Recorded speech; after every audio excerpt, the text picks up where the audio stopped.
Listening test. You will hear a number of different recordings and you will have to answer questions on what you hear. You will have time to read the instructions and questions and you will be given time to check your work. All the recordings will be played once only. The test is in 4 parts. Now turn to part 1. You will hear part of a telephone conversation between a customer and a sales agent. First, you have some time to look at questions 1 to 6.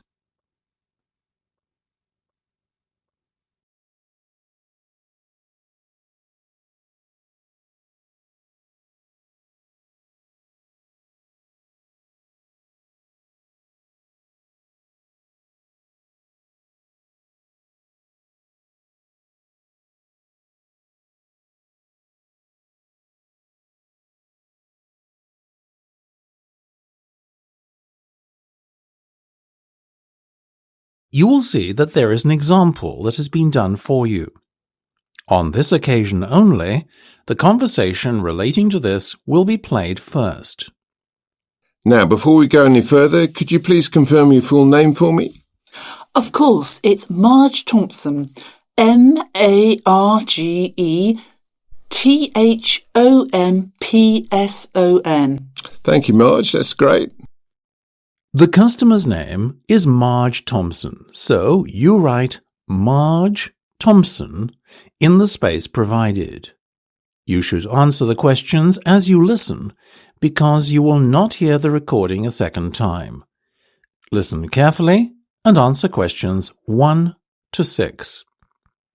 Now, before we go any further, could you please confirm your full name for me? Of course, it's Marge Thompson. MARGETHOMPSON. Thank you, Marge. That's great. Now, Marge, the next thing I'm going to do is provide you with a booking reference. You should quote this in any further communication you have with us. OK, just let me get a pen. Go ahead. Very well. It's 777 000 44 22. That's 777 000 44 22. Got it? Yes, thank you. And just to confirm, you want to hire a car for 14 days, is that right? Exactly. Right, I can confirm that you'll be issued with a Tigray Sword Star. What's this Tigray sword thing? Oh, my apologies. That's the model of car we've allocated to you for the hire period. Oh, I see. Sorry, I'm not that well up on car models. No worries. I'll give it to you again. Mind you, it's 2 words. Tigray Sword Star. That's TIGRESWORDSTAR. Perfect, got it. And that's going to be at the airport when I get there on the 2nd of July, right? Right. At 3 p.m, it'll be there waiting for you. Lovely. Where should I go to collect it? The hire car centre? No, you're arriving at the South Terminal. The hire car centre is in the North Terminal Blue Car Park. Instead, your car will be waiting in the South Terminal Blue Car Park. That'll save you a long walk. Oh, even better. And when do I have to have the car back by? Well, we give you a period of grace. So once it's back by the 17th of July, at or around 6 p.m, there won't be any problem. Well, as I'm flying back on the 16th, there certainly won't. I'll surely have it back by the return date. Otherwise, I'll be in big trouble. Indeed. Now, what type of insurance would you like? Fully comprehensive, of course. Naturally, right. We'll put you down for the comprehensive then, but I must inform you that there's an excess of £500. After that, you're covered for everything. Fine. That's pretty standard these days. Before listening to the rest of the conversation, you have some time to look at questions 7 to 10.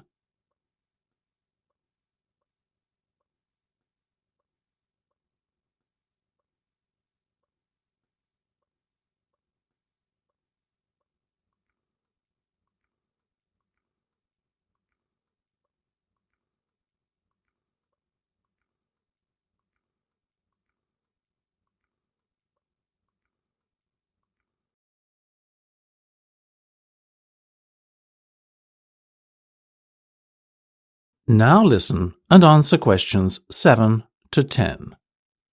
Now, Marge, how would you like to pay today? Do you accept cheques? Unfortunately not. Only a debit or credit card will suffice. OK. I have my debit card here. No worries. Excellent. Let me just give you a breakdown of the total cost now.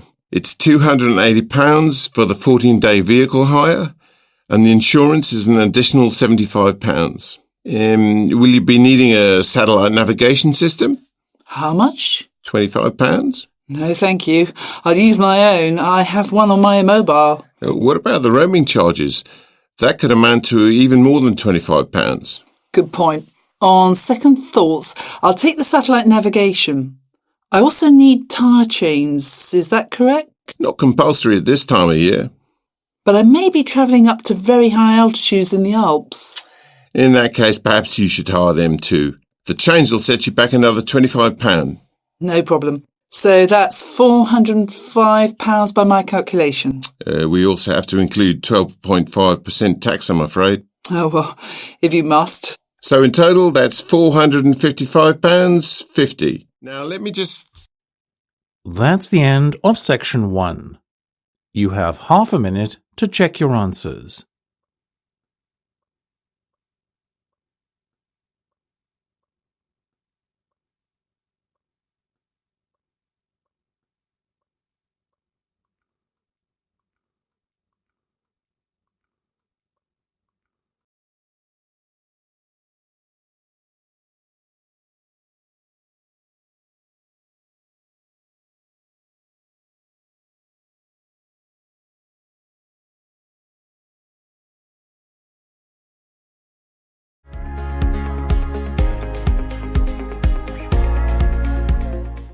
Part 2.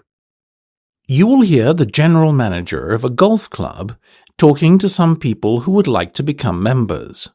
First, you will have time to look at questions 11 to 16.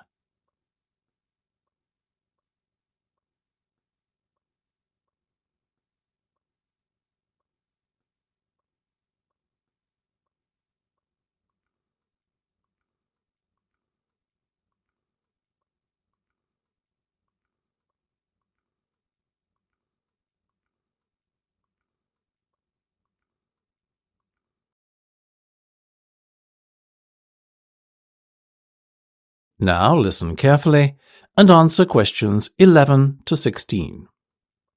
Now, ladies and gentlemen, thank you for coming to this meeting. Demand for membership places has far exceeded our expectations this year, so it was decided to gather you all here together to go through the process step by step, once rather than many times with each of you individually. The first thing you need to do is not fill in the application form. This, you see, is a waste of time, unless you have found an application sponsor. Your sponsor must be an existing full member of the club. Now, once you have your sponsor, you should log on to our website and fill in and send through the membership form. You will be prompted to provide the relevant deposit at the same time as you submit your application. You may do so using any major debit or credit card. The next step is for you to attend a general meeting of the club. There are typically meetings held once a month. After the club meeting, you will then be required to wait a while in order for the club committee to examine and, if all is in order, approve your application. It may be necessary to ask you to come forward for an additional interview before approval is granted, depending on the circumstances. Now, once you have been approved, you are almost a member of the club. All you need to do then is pay the remaining balance of your membership fee. Having done this, you are officially a member of Blainrow Golf Club. However, you cannot start to play in competitions until you have acquired your handicap. In order to do this, you must send in 3 cards. The committee will then issue you with a club handicap within 7 days on the basis of how you performed in each of the 3 rounds you played. Before you hear the rest of the discussion, You have some time to look at questions 17 to 20.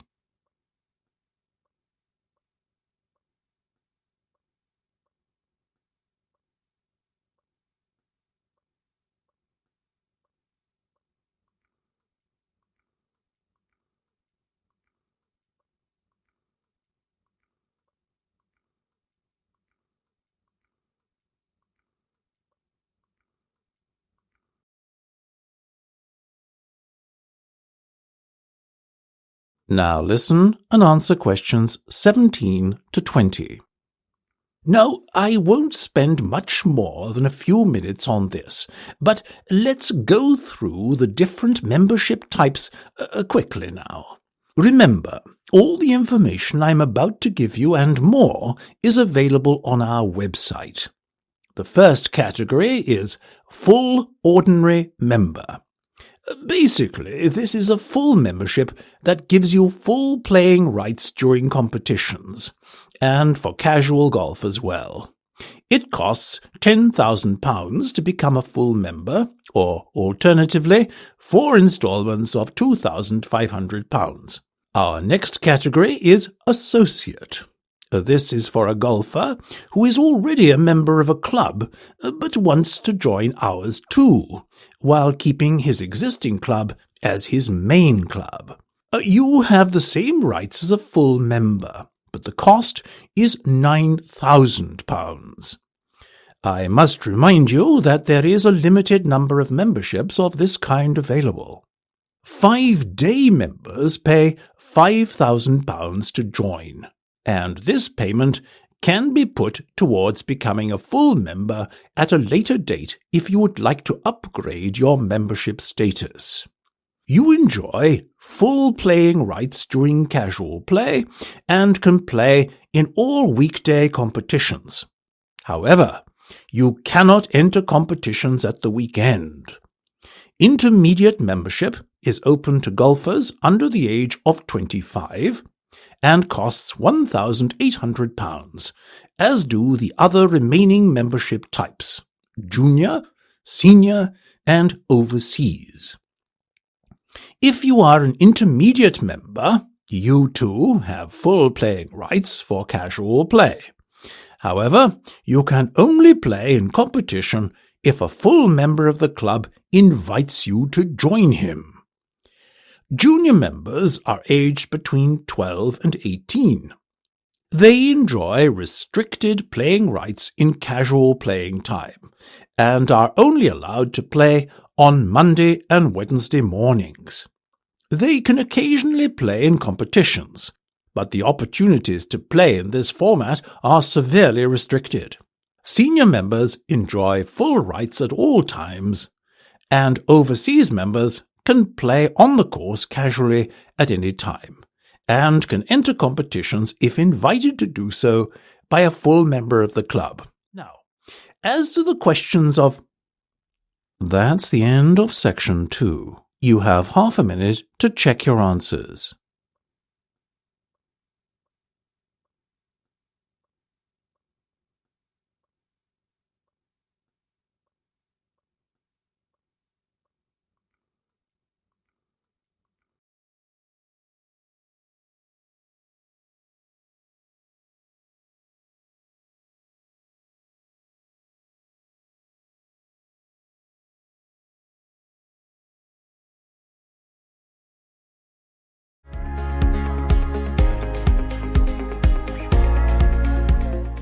Part 3. You will hear a discussion between two students and their tutor. First, you have some time to look at questions 21 to 25.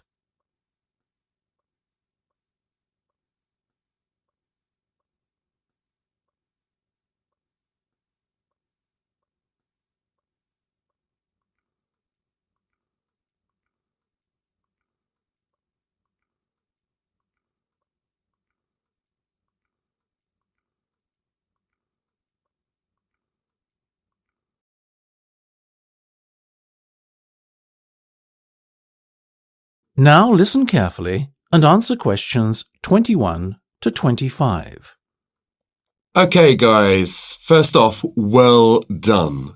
That was a very good presentation yesterday. Now I'm just going to ask you questions about it before I give you my feedback. That okay? Sure. Of course. Right. Well, in that case, tell me, Niall, why did you choose to talk about Rafael Nadal? To tell you the truth, I didn't. I think I'd better let Sheena handle this one. Sheena? Yes, it was my decision to pick Nadal. Now, that might be a strange choice for a presentation entitled Someone Who Inspired Me to Study Psychology, but... Yes, but I was going to say, it does seem rather an odd choice. Was it simply down to the fact that he's a sporting hero of yours and so a role model? You talk about him a lot, Sheena, so this much is clear. It's true. Nadal is someone I look up to, but my reasons for choosing him were totally professional. You see, I doubt perhaps in the history of tennis that there was ever a better match player than him, and that got me thinking, what is the secret to his success? How does he control his nerves so splendidly? The more we started to look into his background, the more I realised Sheena was right. Nadal was a perfect candidate for this study. He is, on so many levels, a very well-balanced character, and it was fascinating to gain an insight into the mind of this great champion over the last few weeks.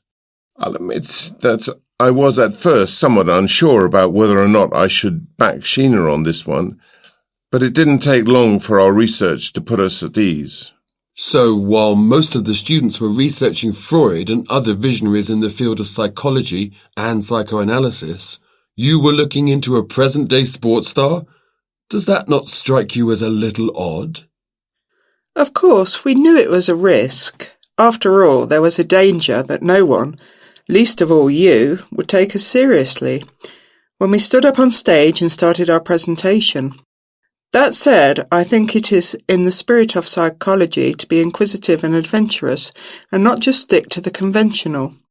Otherwise, how would the field have come so far, as it has done already? Well, I must say, your risk certainly paid off.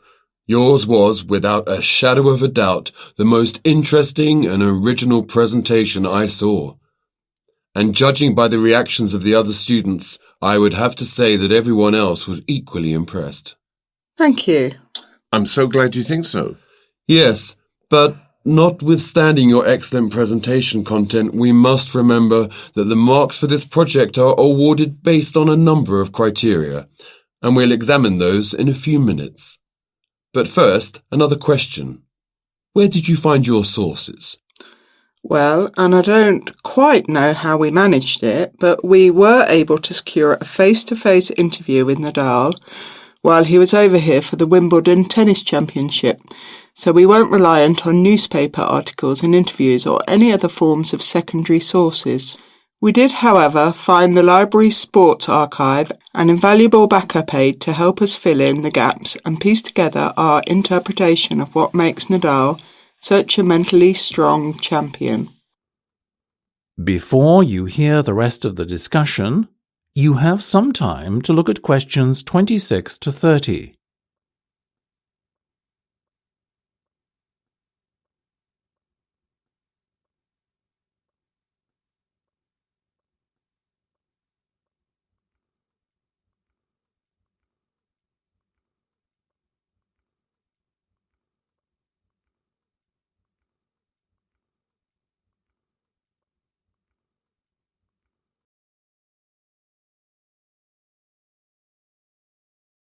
Now listen and answer questions 26 to 30. Okay, well, as I said, congratulations again for your excellent work. Now it's time for my feedback. The first area where marks were awarded is in your use of equipment. I felt that had you not been a little too reliant on the overhead projector, and had you, for example, used the interactive whiteboard and audio equipment a little more effectively, you would have received top marks in this section. As things stand, though, your use of equipment was still very satisfactory. It's just a shame as it was an opportunity missed to score full points. The next area I was asked to assess is content. As you might have guessed, I simply can't fault you on that. Highly original work, so well done. As for your timing, I felt that the two of you were a little too over-rehearsed, so the presentation felt, at times, a little robotic. That said, again, it was very satisfactory, and you would get full points for effort. Sadly, though, there is such a thing as trying too hard, and that cost you top marks here, I'm afraid. Oh, I see. Right. What was particularly impressive, though, was the thick handout you'd prepared for everyone. I took it home to read through it afterwards, and it was very well written. But not alone that, it also enhanced my experience of the presentation itself on the day, as I was able to refer to the handout for further information on what was being discussed and to answer any questions I had. Very nice. As for your level of interaction, well, you had so much that you were intent on packing into your 20-minute time slot that sadly you run out of time at the end, which left no room whatsoever for interaction, and no one had the chance to ask you any questions. You've probably guessed, therefore, that you did worse than average in this department, and unfortunately, your score will have to reflect this. Oh my goodness, everything sounded so positive at the start. That is a big disappointment. We worked so hard. Now, don't be so quick to get deflated. Remember, your presentation skills only count for 15% of the project grade. Your score in this assessment, even if it were terrible, would still not be enough to prevent you from getting top marks overall. It's very hard to score well in the presentation assessment anyway, so believe me, you both did reasonably well. Thank you. I wish I felt like that.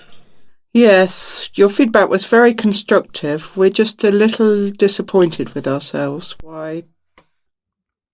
That's the end of section 3. You have half a minute to check your answers.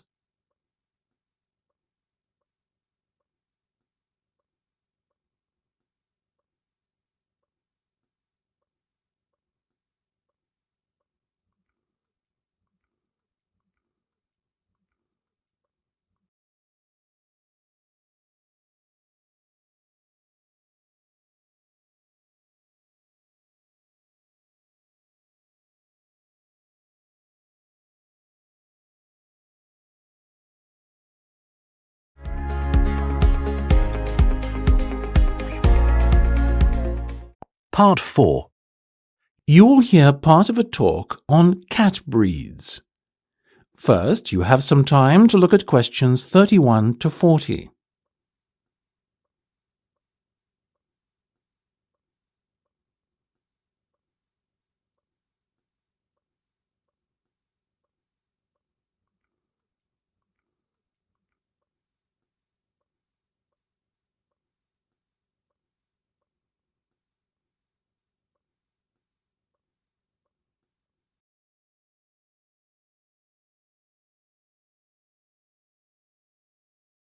Now listen carefully and answer questions 31 to 40. Look at her, ladies and gentlemen. Isn't she beautiful? The Abyssinian is a natural breed of cat which originated in Africa, or more specifically, what is now Ethiopia. Today it is found in much of the surrounding African continent, particularly Somalia.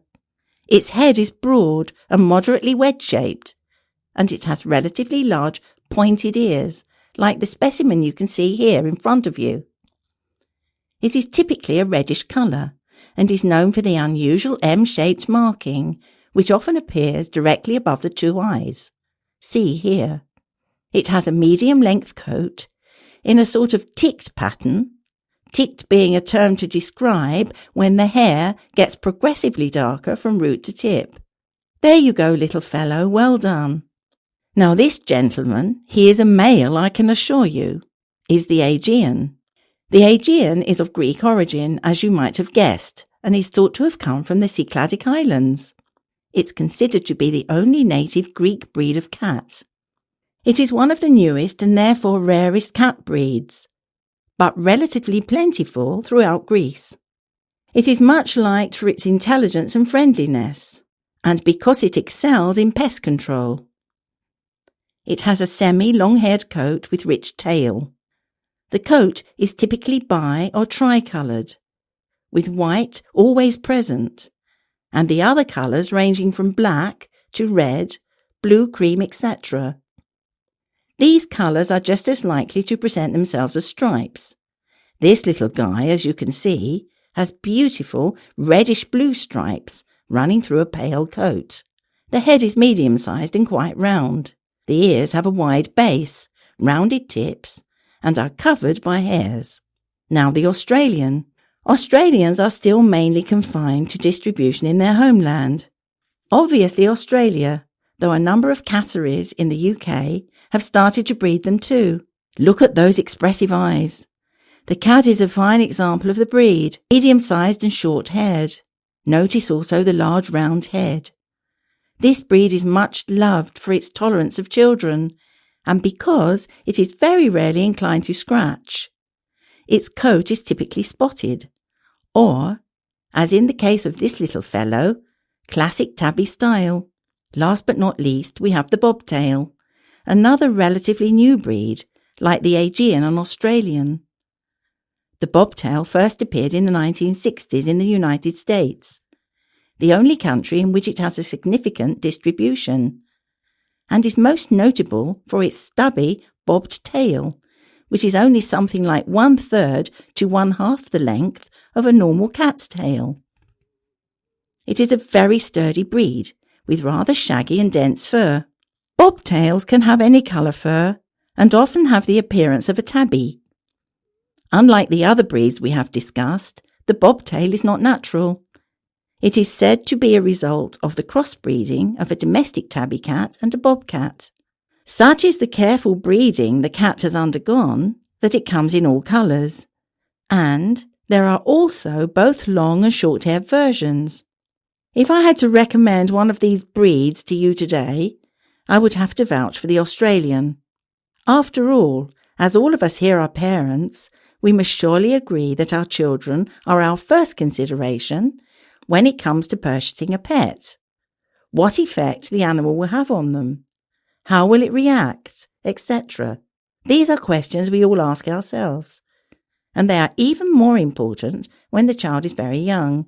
The Australian is simply unrivalled in the temperament department and is extremely unlikely to lose its composure and take a swipe at your child. That said, it is still a very rare breed in these parts, and as with all things in the world, rare equates to very expensive. So it may be beyond the price range some of you are prepared to pay. Surprisingly perhaps, though the bobtail is part lynx or bobcat, as they say in the States, it doesn't appear to have inherited any of the wildcat's aggressiveness, and therefore it makes an excellent second best as a pet you can allow to be around children. It is also considerably less expensive. The other two breeds we have talked about both make excellent house pets. However, hand on heart, I could not endorse either as a pet to have around young children. In my view, the child's safety is not something to gamble with. So, if you can afford the extra few quid to lay out for a bobtail, or better still, an Australian, do so. You won't regret it. That is the end of part 4. You now have half a minute to check your answers.